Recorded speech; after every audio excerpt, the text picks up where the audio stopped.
quartier Plein Ciel, Ingele.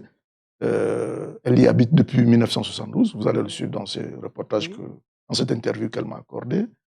De 1972 à certainement 1990 par là, l'État a décidé de faire passer. Je dis l'État, je ne voudrais pas dire la SCG parce que je ne sais pas à qui appartient l'infrastructure. Est-ce que c'est à la SCG ou c'est à l'État?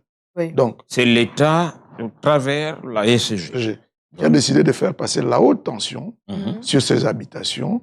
Et depuis lors, on ne trouve pas santé, on ne trouve pas sommeil lorsqu'il pleut, on ne trouve pas sommeil quand la nuit tombe, parce que, vous savez, la nuit, la consommation d'électricité est beaucoup plus dense, beaucoup plus forte. Voilà, donc elle a interpellé plusieurs fois les autorités, elle a interpellé plusieurs fois la SCG. Malheureusement, aucune réponse à ces plaintes. Mais Gabin, elle interpelle la SCG. Là, à ce niveau, qu'est-ce qu'il y a lieu de faire? Déplacer déplacer la haute tension. Bon, regardons. C'est mieux de se rendre d'abord à Plein Ciel. Donc, je disais, elle a interpellé toutes ces entités. Une réponse. Matin, week-end dedans. Elle a regardé, elle a vu ce que nous faisons. Elle a certainement appris que nous faisons bouger les lignes. Et donc, elle m'a interpellé plusieurs fois. Là, j'ai décidé d'aller à sa rencontre. Très bien. On y va à la rencontre de Madame Bumba Nzigou Raymond. Qui nous présente dans un premier temps le quartier. Les difficultés du quartier, des populations. Et ensuite, elle va présenter son problème. Super. Allez, on y va.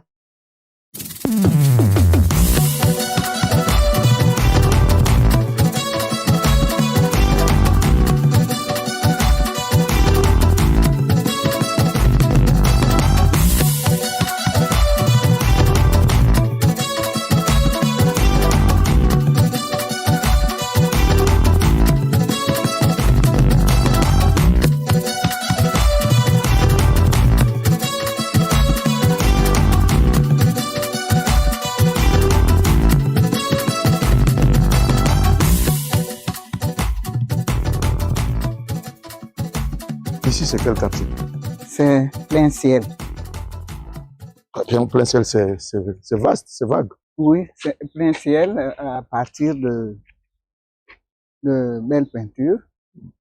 Tout ça là, c'est Plein Ciel. Là-bas, c'est Belle Vue 3. Mais ici, c'est Plein Ciel. C'est compliqué, hein, à y accéder? Oui, c'est compliqué, comme vous voyez vous-même. Pour vraiment partir. Déjà, vous voyez, là où vous avez garé votre voiture, vous ne pouvez pas accéder ici. Vous ne pouvez pas accéder ici. Vous voyez, la route est mauvaise. Nous avons tout ce qu'il faut de mal dans ce quartier. Nous avons tout ce qu'il faut de mal. C'est un gâchis, là, l'eau? Oui, ça c'est les tuyaux. Ah, comment on appelle? Les compteurs sont plus hauts là-bas. Oui, c'est là. C'est là. Là, au bananier, là. Vous voyez, là. L'eau coule. Vous pouvez réparer. Il n'y a pas de... Ça veut dire que dans les maisons, vous n'avez pas l'eau. Oui. Vous n'arrivez pas normalement. Voilà. Là, on ne va pas accuser la SCG. Hein. Parfois, il y a l'eau. Parfois, il n'y a pas. Et parfois aussi, c'est la SCG qui coupe. On peut faire 2, 3, 4 jours, on n'a pas d'eau. Si vous n'avez pas de réserve, vous n'avez pas d'eau. La SCG a coupé. On ne sait plus quoi. Bonjour, bonjour. Comment allez-vous? Ça va bien, merci. On ne sait pas quoi. On visite un peu le quartier. Hein? Vous voyez comment nous on souffre ici. Il y a combien d'années vous habitez ici? Depuis 1972. 1972? Oui. Vous êtes parmi les premiers clients, les premiers habitants du quartier? Tout Plein Ciel, là. Y compris le chef du quartier. Il est au fond là-bas, il est à Belle Vue 3. C'est depuis 1972. À l'époque, il n'y avait pas de... Vous n'étiez pas aussi nombreux que... Non, non, non. Que maintenant? Non, non. Ici, là-bas, il y avait un monsieur, c'est ce monsieur-là qui a donné à tout le monde. Il est mort. Il y avait aussi, derrière là, un monsieur, donc son frère, les 3 frères. Donc 2 garçons et une femme. Et la femme, on a donné ici. Le garçon, le grand a donné à la femme Et à son petit frère, vous vous occupez, celui qui veut donner la place à quelqu'un, donne. Et c'est ce qui s'est passé. Et c'est donc comme ça que le quartier s'est agrandi. s'est agrandi. Voilà. Ça s'est agrandi comme ça. Vraiment, on souffre. On souffre. On est venu même me planter le poteau là. On va y arriver. C'est mieux qu'on avance chez vous. Vous allez présenter votre problème aux autorités. D'accord.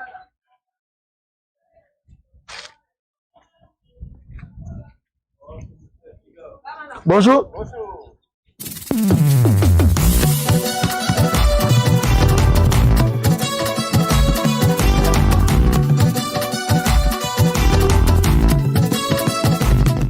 Je vous ai fait appel ici pour venir voir ma situation. Je suis vraiment désemparé par ce gros poteau électrique. C'est la haute tension. Ça part de Kingele jusqu'à, je ne sais pas. Mais ce poteau-là, à chaque fois qu'il pleut, ça fait un bruit. Et le poteau-là, et l'autre poteau-là. Ça fait Qui de vous et du poteau est arrivé sur le lieu avant? C'est nous. C'est vous? Oui. Je suis arrivé avant. Et le poteau, ils sont venus. En 1972, lorsque vous êtes arrivé ici, il n'y avait pas de poteau ici. Non, non, non, non, non. Et lorsqu'ils l'ont fait passer ici sur votre parcelle, que vous ont-ils dit? Qu'est-ce que vous leur avez dit? Non. À cette période-là? Non, je ne peux pas mentir. Oui. Que j'avais dit quelque chose. Non. On n'avait pas dit quelque chose. C'est venu là. Mais c'est après que je me suis rendu compte. À chaque fois que la SCG venait surveiller, il disait, Madame, ça c'est un danger pour vous. Mais effectivement, c'est un danger pour vous. C'est pourquoi vous êtes malade. Moi, je souffre de l'insuffisance cardiaque. On m'a opéré, j'étais en France, machin, tout cela. Donc, ils disent que c'est à travers ça. Si c'est pas ça, je devais rester ici tranquille. J'ai dit, mais j'ai écrit à la SCG. Je suis passé partout. Partout où? Dans toutes les maisons là pour essayer de faire, comment on appelle ça? Un collectif? Voilà. Vous composez un collectif pour attirer l'attention de la SCG. La SCG. Personne. Personne, comme vous avez vu en bas là, les gens intervenir dans zéro. Mais c'est pas possible. Qu'est-ce que je vis là? J'ai encore refait en 2004. Rien. Rien du tout. La SCG ne répond pas. J'ai écrit au directeur général, rien. Au directeur général adjoint, rien. J'ai écrit au secrétaire général, personne. Monsieur Atiga. Et quand vous n'êtes rien dans ce Gabon d'avant. Mais non, comment vous pouvez le dire? Oui, le Gabon d'avant. On a toujours une importance quelque part. Voilà. Donc, je suis resté. Je sais que je suis tombé malade. Par-ci, par-là, il fallait faire les démarches comme je suis en train de faire. Les agents de la SCG vous ont dit que si vous êtes dans cet état, c'est à cause de cette haute tension. Oui. Est-ce que votre médecin qui vous suit vous l'a dit aussi? Oui, puisqu'il est arrivé jusqu'ici. Mon médecin, je l'ai fait venir jusqu'ici. Venir voir. Il dit, c'est ça. C'est ça là. Et quand je suis parti récemment là, il dit, mais voilà le CTRI, essaie d'en parler. Va à la RTG, prendre monsieur Atiga, qu'on vienne filmer. Il va faire le commentaire qu'il faut. Et tu verras, les gens, le CTRI va intervenir peut-être cette fois-ci. Heureusement que vous dites peut-être. Il dit peut-être en te voyant à la télévision, s'il a l'habitude de regarder la télévision, en tout cas, il verra ça. Il dira ce qui est bon. Vraiment, il faut qu'on arrive là. Il ne faudrait pas que, après, si je meurs, il ne faudrait pas que cette RI, par exemple, je meurs à travers ça. J'ai perdu beaucoup de télévision avec les tonnerres. Voilà. Ouais. C'est comme ça.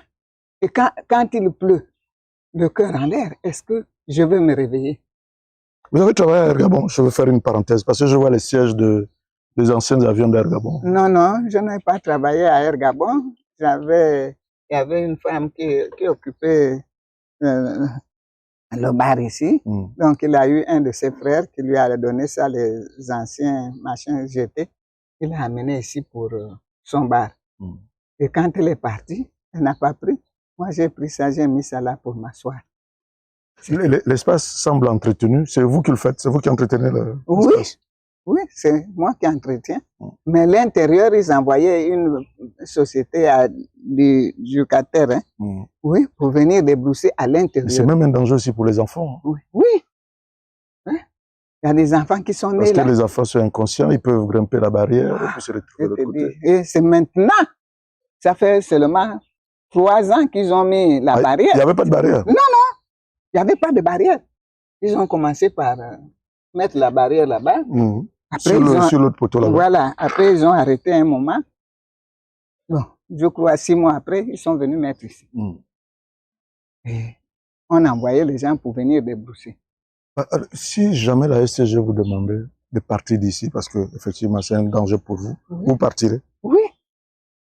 Parce que la dernière fois, l'avant-dernière fois, je suis allé là-bas, ils ont dit, maman, il faut partir de là.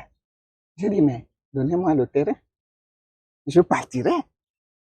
Donnez-moi le terrain, je partirai. Au lieu de m'exposer, ça c'est ma vie qui est en danger là, avec la vie de mes enfants, mes petits-enfants. Ils ont dit, bon, on va voir, on va parler ça au DG. Ils n'ont jamais parlé au DG. Je suis allé revoir mon médecin pour lui faire le compte rendu. L'ancien DG ou le nouveau? L'ancien, c'est pas... Il y a un nouveau. Oui, je ne l'ai pas encore rencontré. Voilà, non. Il fallait que je vienne vers vous parce que quand je vais là-bas, il n'y a pas de suite. Écoutez, vous avez posé votre problème. Oui. On espère que les responsables de la SCG vont réagir positivement en votre faveur. Amen, c'est ce que je... Parce que c'est un problème de santé, mais il n'y a pas que vous. Il y a toutes les populations qui sont ici, qui vivent ici. Voilà.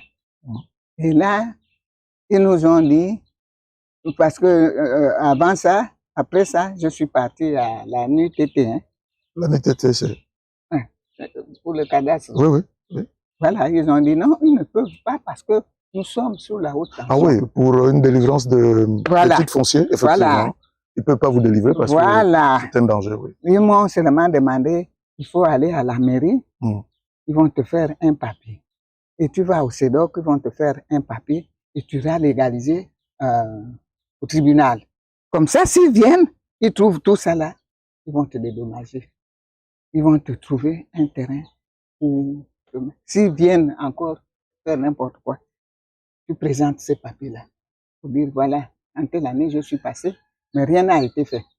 Personne n'a entendu ma voix. Mais je viens encore vous relire pour ça là. Mais vraiment, monsieur Atigan, je suis fatigué. Je suis malade. Je suis fatigué depuis 1995. Je suis sous traitement tous les jours, les comprimés, les ampoules, les injections, tout ça. Il fallait que je fasse une démarche vraiment auprès de Maître Agonjo au Kawe, que Dieu est son âme. Il m'a amené voir le président de la République, qui m'a payé l'hôpital, qui a donné les moyens pour me chercher un terrain. Le président de la République, Omar Bongo Ondimba, était arrivé ici avec Maître Agonjo la nuit. Je n'ai jamais dit ça. Vous étiez au PGP? Non, j'étais à l'UPG. J'étais à l'UPG. Mais je suis allé le voir pour lui dire, vous avez 3 critères pour pouvoir me sortir de là. Vous êtes premièrement avocat. Deuxièmement, vous êtes président d'un parti politique qui prône l'alternance. Troisièmement, vous êtes député à l'Assemblée nationale. Voilà mon cas. Et le même jour, ce monsieur-là m'a reçu. Il m'a dit, laisse-moi 3 jours, je vais à Port-Gentil. À mon retour, on va aller chez le président. Omar Bongo est venu ici. Et après? Rien. Il est venu ici, c'est quand on m'a donné les moyens pour aller en France. À l'hôpital, oui. Voilà, je suis parti en France. Il a donné 3 mallettes. 2 mallettes. Une mallette pour me chercher le terrain ou acheter un terrain. Vous avez reçu les mallettes là? J'ai vu les mallettes. Mais c'est pas arrivé ici? Non, c'est pas ça. Les mallettes sont arrivées parce que nous étions ensemble avec Maître Agonjo. Ah d'accord. Il m'a dit, j'ai voyagé 3 jours avant.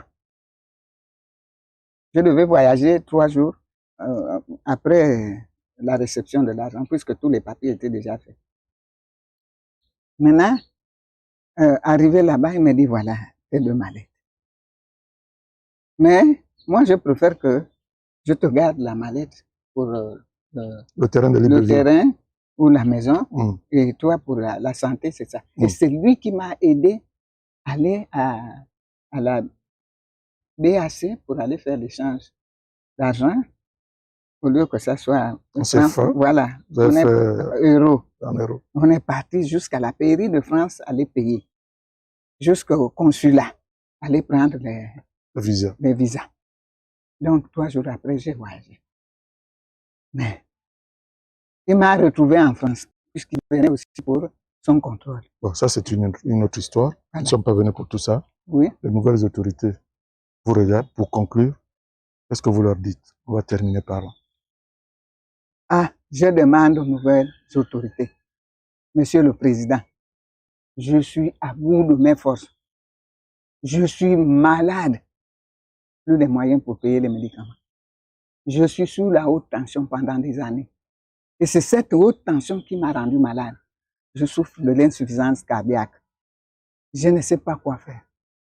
Puisqu'avec l'ancien régime, je n'ai rien eu. J'ai essayé de faire de mon mieux, jamais. Mais vous êtes là, répondez. N'attendez pas que je meure pour venir à mon secours. Parce que si vous attendez que je meure pour venir à mon secours, c'est pas bien. Donc, je vous demande de venir urgemment voir ma situation. Tu posais la question de... Oui, à ce niveau, l'infrastructure qui transporte l'électricité est installée. Qu'est-ce qu'il y a lieu de faire? Je pense que la solution, c'est de déplacer la personne qui est en dessous. Parce que les ondes que dégage le transport de l'électricité à haute tension, comme ça, c'est dangereux, c'est sujet au cancer, c'est sujet à beaucoup de... Mais elle l'a dit, vous l'avez entendu dans le reportage. Ça peut provoquer des fausses couches pour les femmes qui sont enceintes, ça peut provoquer un certain nombre de problèmes. Elle a été en France, le président Omar Bongo de son vivant l'avait aidé par l'entremise de Maître Agonjo. Oui. Il lui avait remis de l'argent pour aller se faire soigner. Vous savez, à ce niveau, à son âge, oui, on se soigne, mais comme tu disais, la seule solution, à mon avis, si jamais la SCG est responsable de cette infrastructure, c'est de la délocaliser de là, elle et toute sa famille. Oui. Parce que l'infrastructure, on ne peut pas le déplacer. On ne peut pas la déplacer. Elle n'est pas la seule dans cette situation. Non, on ne peut pas la déplacer. Si vous voulez la déplacer, vous allez la mettre sur un autre terrain où il y aura d'autres dégâts sur d'autres populations. Tel que Libreville est construit aujourd'hui, si vous déplacez quoi que ce soit, forcément d'autres vont en pâtir. Donc il faudrait juste qu'elle, on l'installe ailleurs. Mais pour être complet dans ce reportage, j'ai appelé le service communication de la SCG, qui eux m'ont rassuré, voir le problème, voir si réellement c'est elle qui était là avant l'infrastructure.